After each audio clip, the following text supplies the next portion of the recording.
माझ्या सासरी ह्या फळाचं झाड आहे ना, हे मला 8 वर्षानंतर समजलं आहे. मला आत्तापर्यंत ते झाडच कधी दिसलं नाही, जे माझ्या लेकाला दिसलं आहे. आणि तो मला ते झाड दाखवण्यासाठी ना सकाळी सकाळी घेऊन चालला होता शेतामध्ये. माझी अंघोळ वगैरे काहीच नव्हती झाली, पण तो बोलला की चल मम्मी तुला एकदा दाखवतो म्हणून, आणि जबरदस्ती इथं मला तो घेऊन आला. चला पाहूया कोणतं फळ आहे हे. हां तेच आहे रे.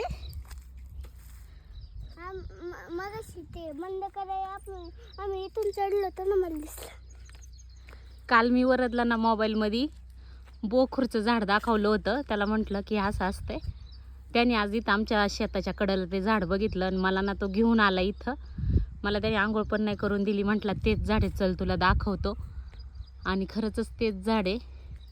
मला म्हणलं चल त्याचं फळ पण दाखवितो मी, आणि तो मला घेऊन आला इकडं शेतात. आणि हे एक सापडले आणि वरती आहेत त्याला अजून. खाली पण चांगले पडलेले. तो कितीचा बघ, किती मोठा आहे. कुठं रे? तो हे खाली, तो पुरण फांदी वाढायची, सगळे खाली येते. हे फोडून बघतो का? पप्पा म्हटले ना शेंबडं आणि चिकट असते.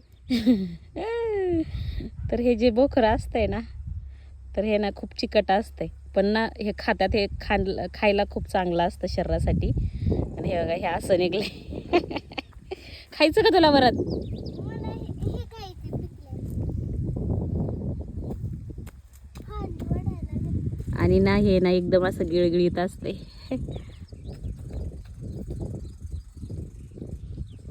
आणि ह्याच बी पासून झाड तयार होते.